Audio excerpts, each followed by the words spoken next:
This is Larry Novak with Politically Speaking, and I thought today we would be discussing the impeachment inquiry. A lot of people believe the impeachment inquiry is because the Democrats lost an election. They believe, a lot of people in polling is beginning to show that the inquiry is based on bad feelings over losing the election. Well, I would hope that isn't the case.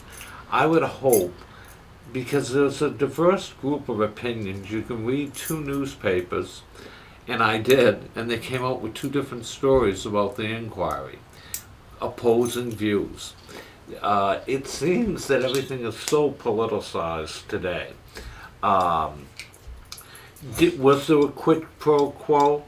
Both CNN and Fox News said there was no quid pro quo in the conversation the president had with the president of the Ukraine. The quid pro quo means that the military aid that was going to be given was tied to the investigation of Vice President Biden. Vice President Biden's son received $50,000 a month from a company in the Ukraine that was under federal investigation. It has been said that the Vice President Biden at the time headed off the investigation and quashed it with the American investigating unit. If that is the case, it's a serious charge and should be investigated. If it's also a serious charge if the president used the Justice Department to go after a political opponent. He claims, in the transcript doesn't show where he asked the president of Ukraine to indict Biden's son. It asked them to look into the matter. He was hoping it would be cleared up. And I would say, what is bothersome is that we're seeing politics at its worst, where what we're really seeing is somebody trying to get paid for an investigation, to head off an investigation of a company that's doing something illegal in the United States. If that's the case, that is very bad. Is the fight because the Democrats don't want the investigation or the focus on the vice president? Is that why the impeachment inquiry was set up? I don't know. But there are some major issues that have great significance to the American public. Is the impeachment supported by the majority of voters? It is not, according to the polls.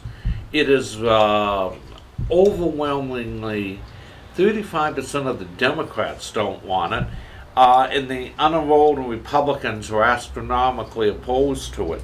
So the polling is showing it is a slippery slope for the Democrats in Congress to go down this thing. They could end up losing a lot of support. And they can talk about it's the right thing to do and all that, but the only base of really power they have left is the House of Representatives. Now, the Wall Street Journal did an excellent article the other day, and it talked about this investigation. Now that they're saying nobody knows if the investigation will trigger a backlash and the Republicans retake the House, which would be incredible if the Republicans kept the Senate, the House, and the presidency.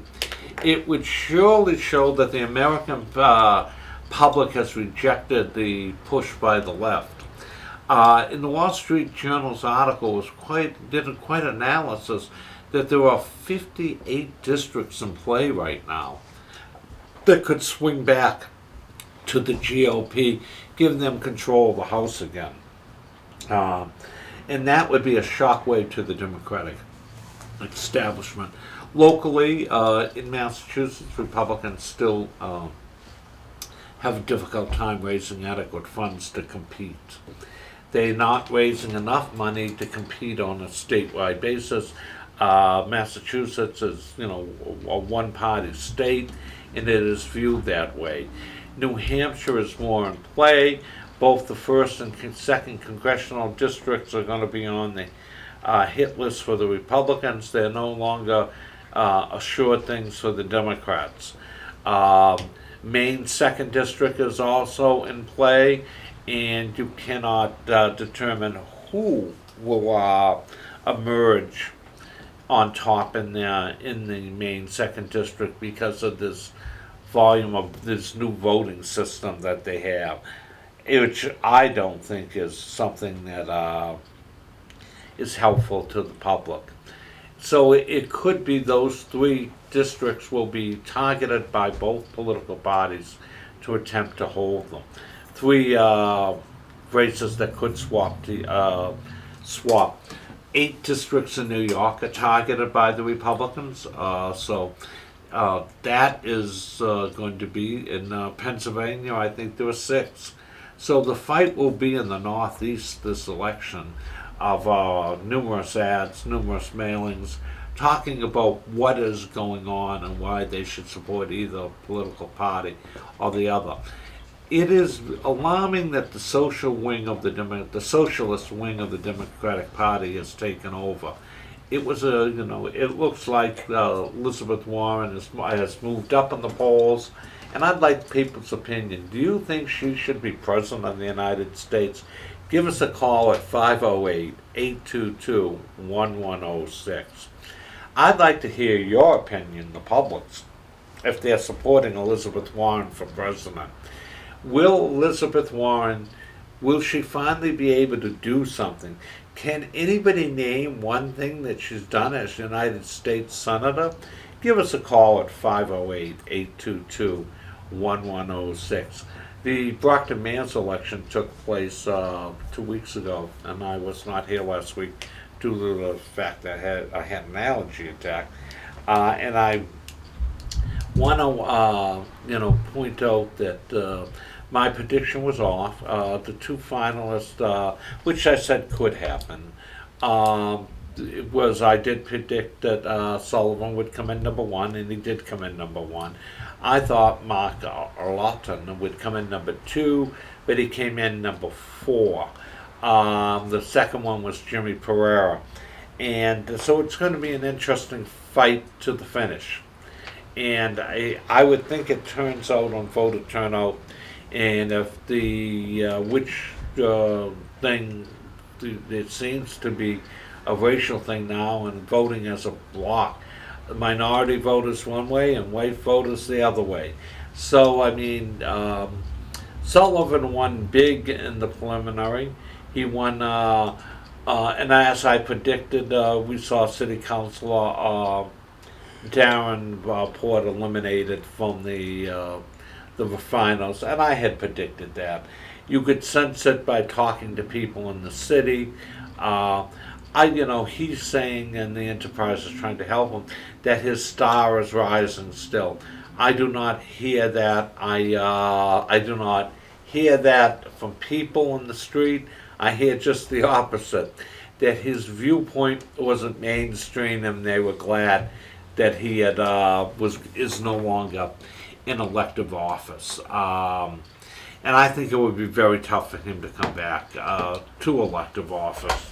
He has a vision of him is that he's very left of center, and that's not the mainstream in the city of Brockton. I don't, so that was a really a major challenge that he tried to make, and I think he moved too early. I think he should have stayed on the council a few terms, and then maybe he would have had a better shot at being mayor with more established record. His record wasn't established, and that I think the voters saw through. And I don't think they liked his viewpoint on the issues. I don't think voters agreed with him in Sanctuary City. I think, the way he explains it, it was distorted by everybody. The distortion might have been on his part, distorting it the other way. But Brockton's changing. He says he's going to run for mayor again. I think it will be an uphill battle. I don't know if he'll be able to raise money without holding a political office. But 2 years, things change. It could change again in 2 years. You just don't know. Anything can happen, does happen. Time, people move on, and the whole thing. This is a period. The Republican City Committee in Brockton is meeting on October 9th at 6:30 at the Holiday Inn. They asked me to announce it for the members. It is the Republican City Committee of Brockton's meeting October 9th at 6:30 p.m. at the Holiday Inn. Dinner orders may be placed to Alan Green at 508-584-2258 for the members. Again, dinner orders may be placed with Alan Green at 508-584-2258. Alan Green is running for school committee. He claims he will be putting up his signs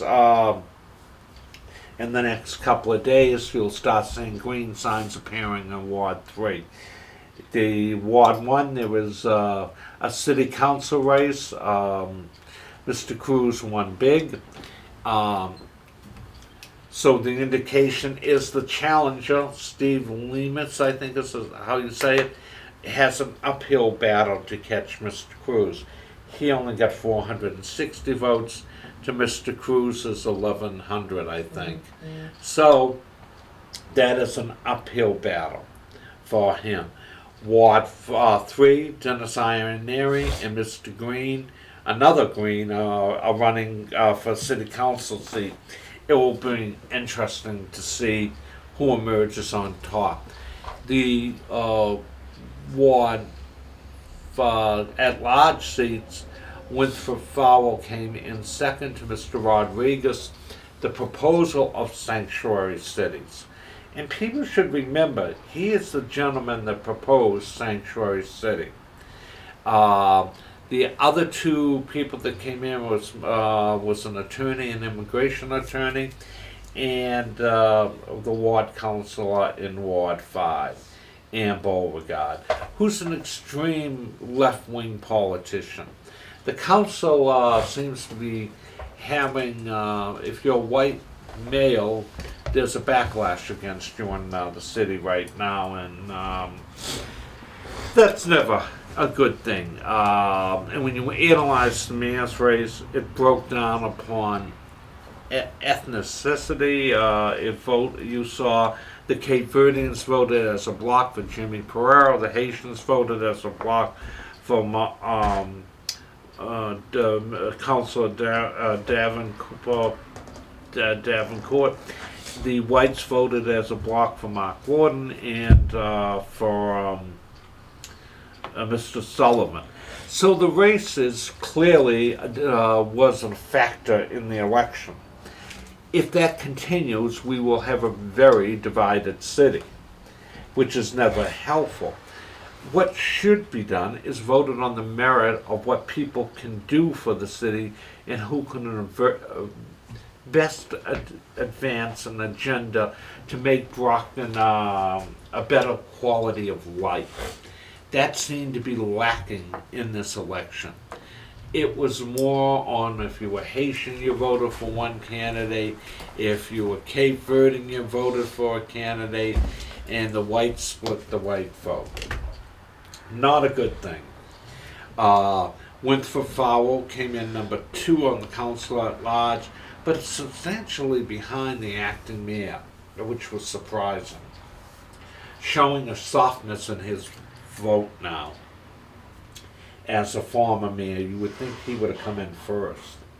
But that is an interesting thing to see.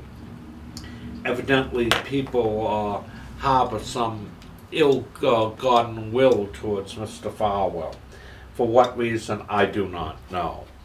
But it seems his vote continues to go down.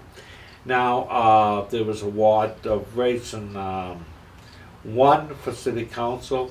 There is a race for school committee in Ward 2, a race for school committee and city council in Ward 3. funny business in the Ward 4 school committee race. There was just one candidate, and it looks like the incumbent filed the papers to clear the way for his chosen candidate. Then you have the ultra-liberal Susan Acosta on the city council. In Ward 4, Ward 5, there is a city council race. Attorney Jeff Thompson showed very well by topping the ticket, almost getting 50% of the vote.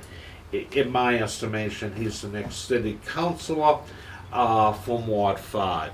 Ward 6, there was very little change. In Ward 7, there was very little change. So, the city elections, it looks like all the incumbents will probably win. We have a good shot of winning re-election. The challenges are feisty in some of the areas, and most of the council at large candidates simply are not well known in Brockton that are running. They haven't caught on. They don't lead the charge on anything.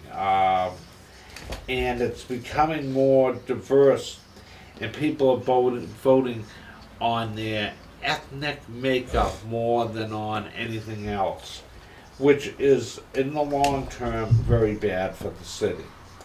We are seeing diverse issues. We're seeing more division in America over the Trump impeachment. It is motivating Republican base going door to door. I am hearing it from Republicans that they will never vote for another Democrat in the rest of their lives, putting ward slates together. Even in the most Democratic city of Brockton, they are done voting for Democrats. And they have, a lot of people told me they have in the past always, swapped whoever was the best qualified candidate, but they'll never do it again. So the impeachment inquiry is leading to a division in the makeup of the United States. The Trump loyalists are going to probably turn out in force, and the Republican base in force. That means that the House probably now is in jeopardy, that the strategy of the Democrats has backfired.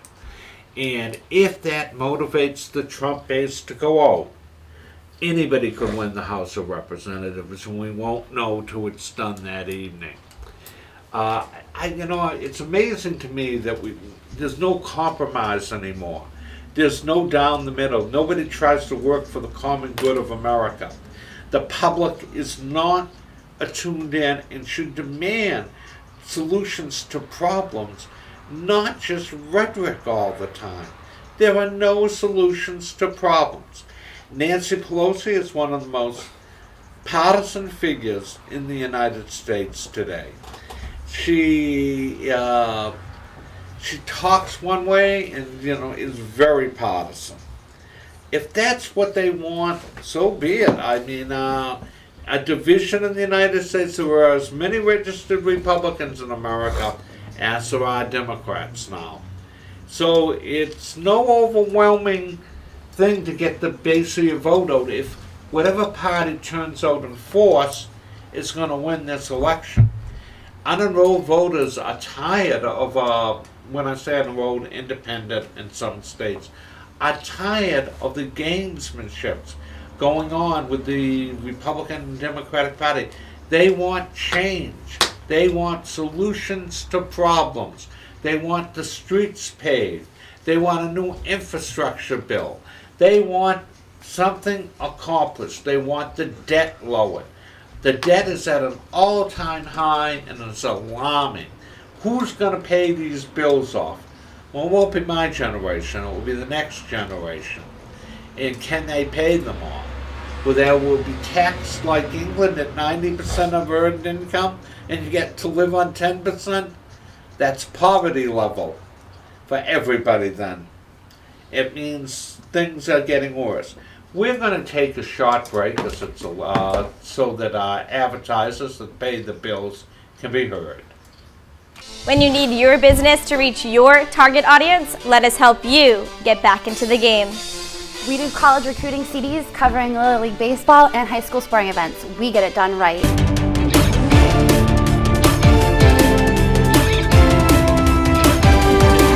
the game, the Trojans 60. His end. Savior 1-3 for bowling. Hits! Puckett shoots, scores! McCormick scores again on the rebound.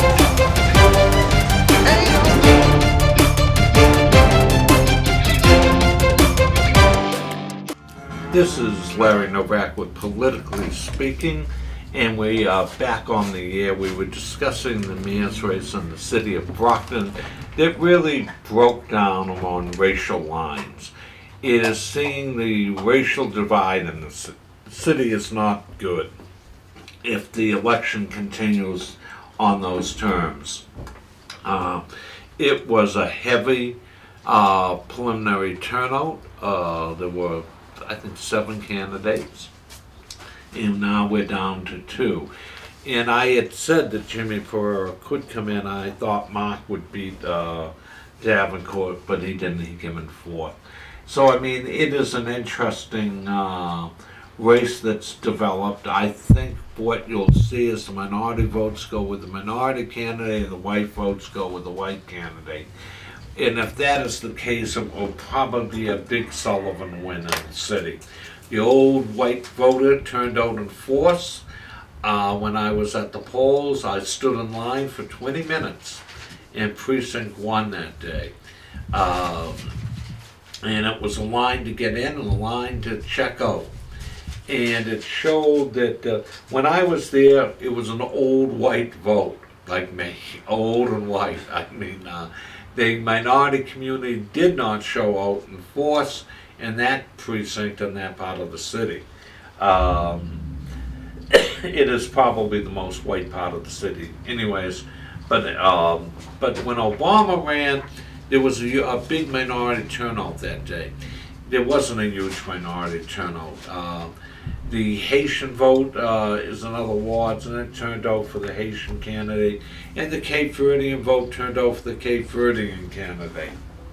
And it is going to be difficult for anybody to govern a city that is divided along the racial divide. It makes it harder to govern. It makes it harder to think. But what is most noticeable is the swing to the left on the elected officials at the council at large level.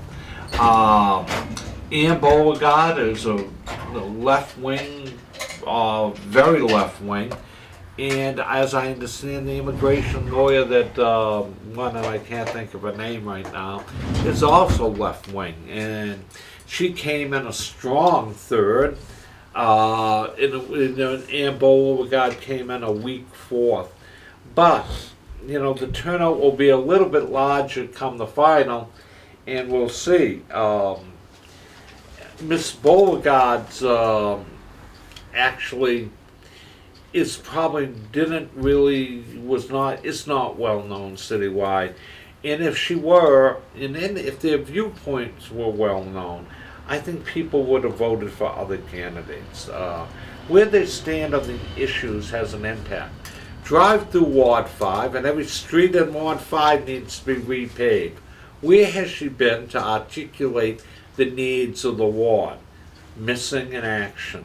She will talk about all that she's done, but the results are just look at the streets, potholes, roads falling apart in the Ward 5 area. Nothing is being done about it. You know, that's the area that's near Brockton Hospital, up around Massasoit and parts of that area. You go down any of those side streets, you're bumping all over the road. And I couldn't believe it. I have a heavy car. You felt every street you went down. So people should think who they vote for. Mrs. Cardoza, who is also running, I think she might have come in the next one. Her viewpoint on Sanctuary City, she's for it. So the voters really haven't made the association left yet with the councilors that support and don't support. Sanctuary City would not be good for Brockton. Any decline in any federal aid would impact on the ability to hire and manage departments. And granted, the administration has a court case that said in the Supreme Court they can cut off money when the cities don't do what they're supposed to do. And there would be no better place than they would like to cut it off than against Massachusetts. Elizabeth Warren comes from Massachusetts. They'll do everything they can to make sure she isn't successful. And her viewpoint, will it sell nationwide, Elizabeth Warren? I doubt it. She has overtaken the vice president in polling now by quite a bit. And I don't think if anybody from outside Massachusetts were to ask people in the state, most people can't name one thing Elizabeth Warren's ever done. I can't. And nobody on the public ever calls in and defends her record. So that would tell me that they are not gung-ho on her. It will be interesting to see how she does in the March primary in the state. It will be interesting to see if she beats Biden by huge amounts in Massachusetts. Joe Biden does have that problem now in the Ukraine, and it will get worse as time goes on because the Senate is controlled by Republicans, and they are going to look into it. As the Democrats have pushed for impeachment, the Republicans now will push for an inquiry into Biden's son's fees of $50,000 a month to sit on a board that met once a month. That is a huge fee. Did the vice president interfere in the criminal justice system to head off an indictment of the company, and was that why the fee was being paid? Those are the questions swirling around Washington today. Will the vice president pay at the polls for that? I think it will impact at the polls. And I think people will go out and look and say, you know what, I can't vote for the vice president anymore because of the investigation. I think that's going to have an impact on his campaign. And I think, both CNN and Fox News stated that the Trump call to the Ukraine president, there was no quid pro quo. So I don't know if that is not going to become another issue. It seems that the Democrats have never hated a president like they hate Donald Trump. There's been no cooperation from day one. That's been going after him continuously. Not good for America. Bad for America. If you don't ask and you don't try to cooperate, nothing gets done. The infrastructure bill is stuck. Now, with the impeachment hearing, what will really get done? Nothing. The impeachment inquiry will hear from them. They have focused all of their time on trying to remove a president and a silent coup d'etat. They're just making up rules as they go along. They intend to remove a president from office. What they don't understand is once you go down this, the Republicans will use it on the next Democrat. It's going to be an era of weak executive power if it's allowed to go forward with no basis. The same game that they play now will be played when there's a Democratic president by the Republicans. And that's not where you want the nation to be. You want them to be fixing the infrastructures. You want the best computer system in the world coming out of the United States. You want the airports to be the best in the world. You want the streets to be the best in the world. America's becoming, in certain areas, like a third world country. Potholes everywhere, debris not cleaned up, graffiti on buildings everywhere. What has happened to the values that made this country great? They are disappearing. And why? It is the hyper political partisan politics of Washington. And it's not good. You know, I was amazed Congressman Kennedy announced his challenge to Senator Markey. And I am amazed the amount of people that are for Senator Markey. I think Congressman Kennedy is in a real fight to beat Senator Markey. Joey, do you agree with me? I see a lot of media talking about Joseph Kennedy, so yeah, I agree with you. All the Outside of the media, congressional I think- delegation, I understand, is going to come out for Markey. I think the media has been talking a little bit more about Kennedy from what I've seen. So this is going to be a real interesting race. It is, and the money that's going to be taken to win it is going to be astronomical. And then, you know, it will be interesting to see if Kennedy is able to capitalize on the name. Or has the name faded? I don't think the name is as it was 20 years ago. The Kennedy name is no longer magic. Do you agree with me on that? I agree, yeah, partly. Younger voters are not so attuned. Well, most of them, when John Kennedy was president, that group, my age, are all in our 60s now.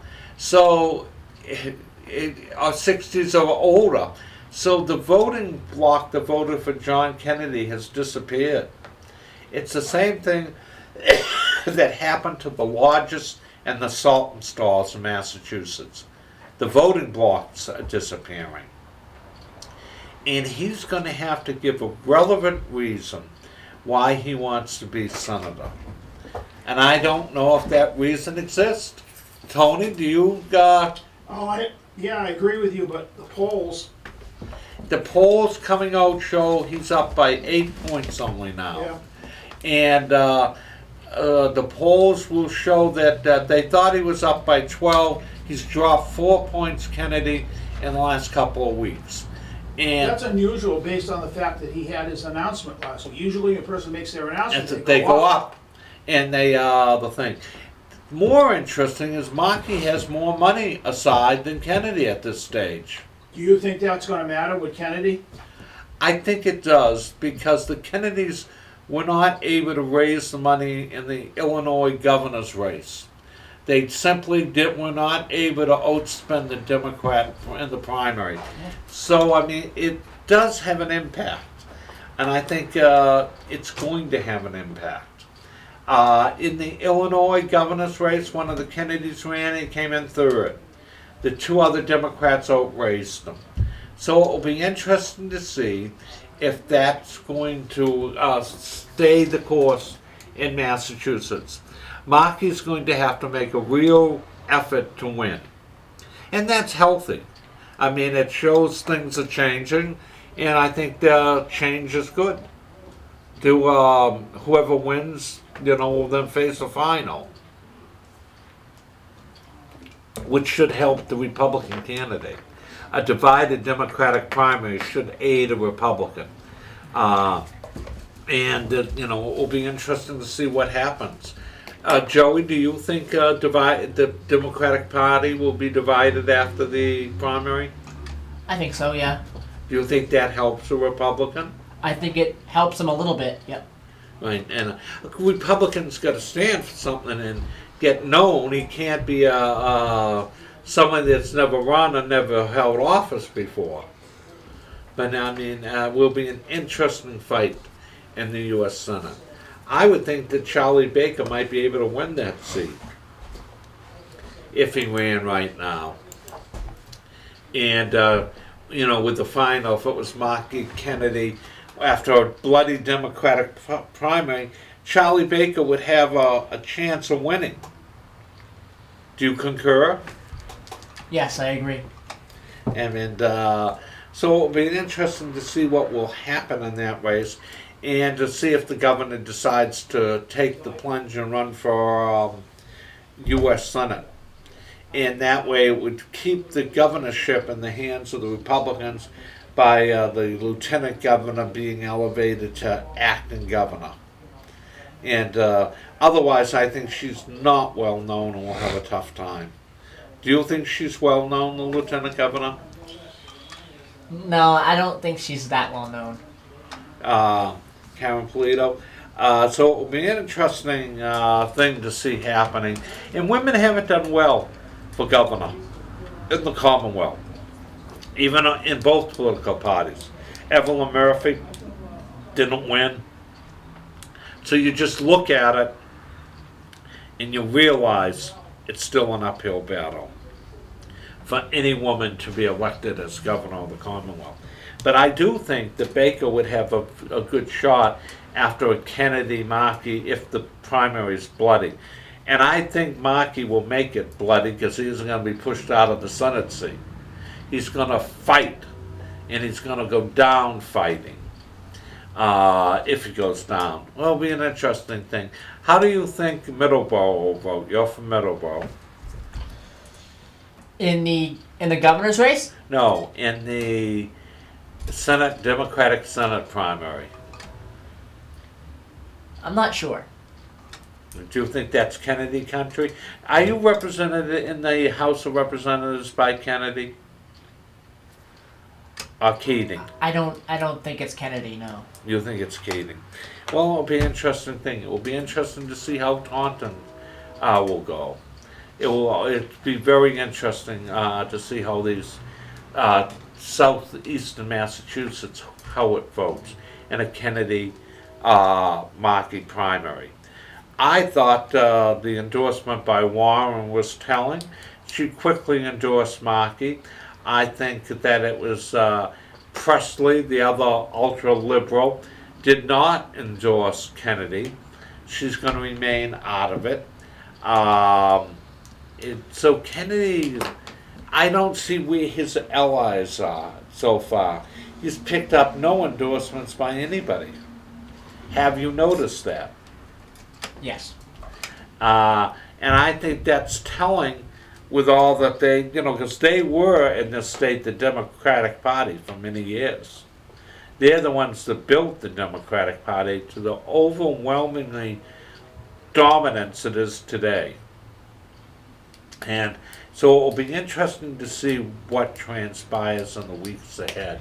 Will Kennedy be able to bury Markey? Will Markey go quietly? Will Markey put up a fight? If I were Markey, I'd put up the fight of my life. I wouldn't want to be pushed out by a Kennedy. And I don't think after you've served the party for that many years that's the gratitude you get. You're pushed out the door. And with no gratitude at all. It will be interesting who wins the Democratic State Convention in that fight. Will there be a convention, or will it go directly to a primary? I would think that if there is a convention, Kennedy would have to win it to stay viable. Otherwise, he just wouldn't be able to overcome the loss to Senator Markey. Very interesting. Elizabeth Warren endorsed Markey. She's picking a fight with the Kennedys. That's what she does. Elizabeth Warren picks fights with everybody. She has a plan. Interesting. When they asked her about the vice president's son accepting this fee, she didn't respond on how to answer it. She became flustered. Why? Is there one rule for the Republicans and a different rule under Elizabeth Warren's agenda for the Democrats? Interesting, and it should be explained to the public in the weeks and months ahead. People should ask why she couldn't answer that ethics question. She's always preaching about everybody else's ethics, but when it impacted on her own political party, she was not able nor willing to say anything critical. That means that there's one standard for Republicans and a different standard for the Democrats. I'll be back by 12. Okay, Be right back. that means that these things are not, they're not balanced. Hopefully, we'll see everything in the weeks, in the months ahead, as they discuss these issues on the campaign trail. But all politics is local, and we've got to get through the November election. Sean O'Connor had a big win in Taunton for mayor. So, that election's coming up. There was a big win, the Brockton election. These elections are nonpartisan, so you don't have a lot of partisan rancor in them. Most people are out there trying to get known and get votes. It's not a Democrat or Republican thing. So it will be interesting in the weeks to come to see what will happen and who will emerge in the weeks in the future as the nominee of in the mayor-elect of Taunton, the mayor-elect of Brockton, the mayor-elect of Quincy. Those are the three cities in southeastern Mass, and the mayor-elect of Fall River, and which is the present mayor is under indictment with the feds, and hopefully that election will again be interesting to see what transpires with the case. It'll be more interesting to see what transpires with the federal government as it pushes on with an upwards after the mayor of Fall River over this, what they claim, the federal government claims is missing money, and that he milked clients for money. He surely has a lot of community support. He won the recall election, and he's been hanging in. Now the members of the the members of the city council, which are all Democrats, I think, in Fall River, are now trying to get an injunction to throw him out of office after losing at the polls. The voters have spoken, and they want him to remain as mayor. And it just seems when the Democrats don't get their way now, they resort to the courts, and if they don't get their way after that, they resort to every legal trick that's under the sun to try to take somebody down.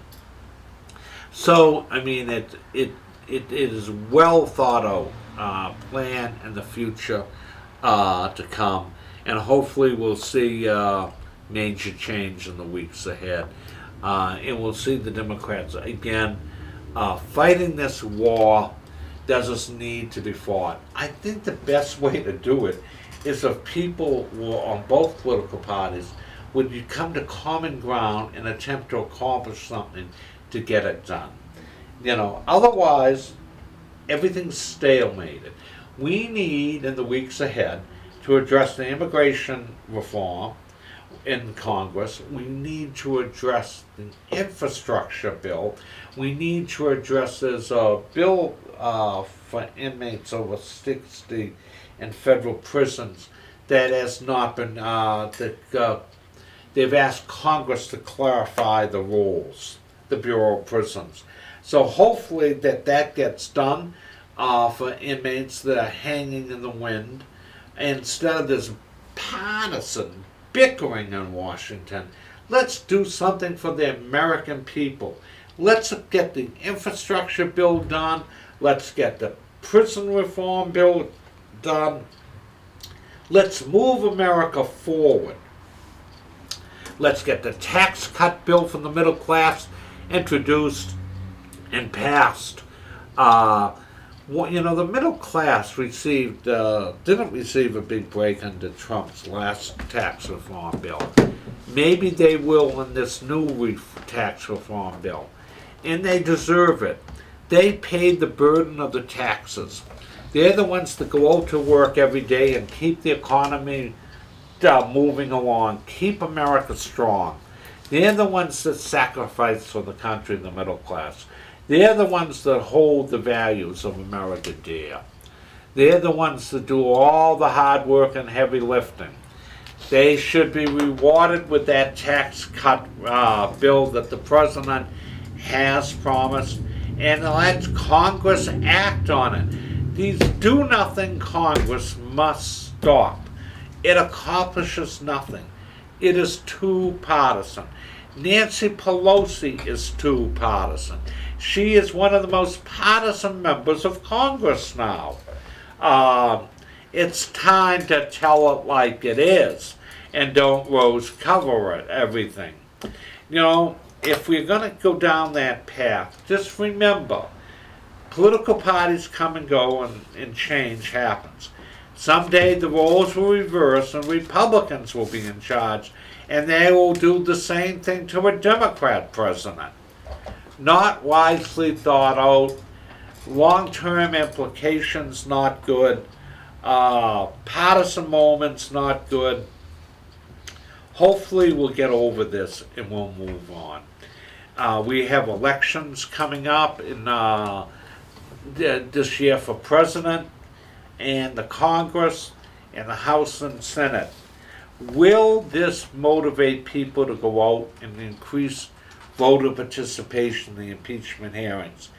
I say it will stir the Republican base, and the reason I'm saying it, as I'm going to recruit new members of the Brockton City Committee, and I'm finding people willing to sign, and they're furious the way President Trump is being treated. I've never seen them motivated more hotly than that. This is Larry Novak with Politically Speaking. We're going to have the year in review with Joey Driscoll. All right, we have two to report today. The first one, in 1781, the American Revolution. American forces, backed by a French fleet, begin the siege of Yorktown. And the second one we have, in 2008, on this date, Falcon 1 becomes the first privately developed liquid fuel ground launched vehicle to put a payload into orbit. What has privately done, would you say that? This is Larry Novak, back with Politically Speaking. I have a question for Joey. Yeah. What has transpired with the privately paid for space thing? Has it gone any further? Well, SpaceX is trying to do a whole bunch of different missions. They've been doing missions really every year, and So some growing- succeed, some fail. So it's a growing thing that private industry is trying to explore space, Yes. and they're pumping millions into it, more than the government. Mm-hmm. Yeah. That's interesting. And what will happen if they do? Will the government take? Well, NASA is trying to. They're looking into a mission to go to Mars at some point within the next 20 years. I think 2030 was when they wanted to do it. So we'll see what happens. Have we been to Mars yet? No. No, not a manned mission to Mars. No. I think that's what they want to do, a manned mission to Mars at some point in the next 20 years. That's, with the technology, we should be able to do it. Join us next week to hear Politically Speaking with Larry Novak, a Republican voice for the South Shore.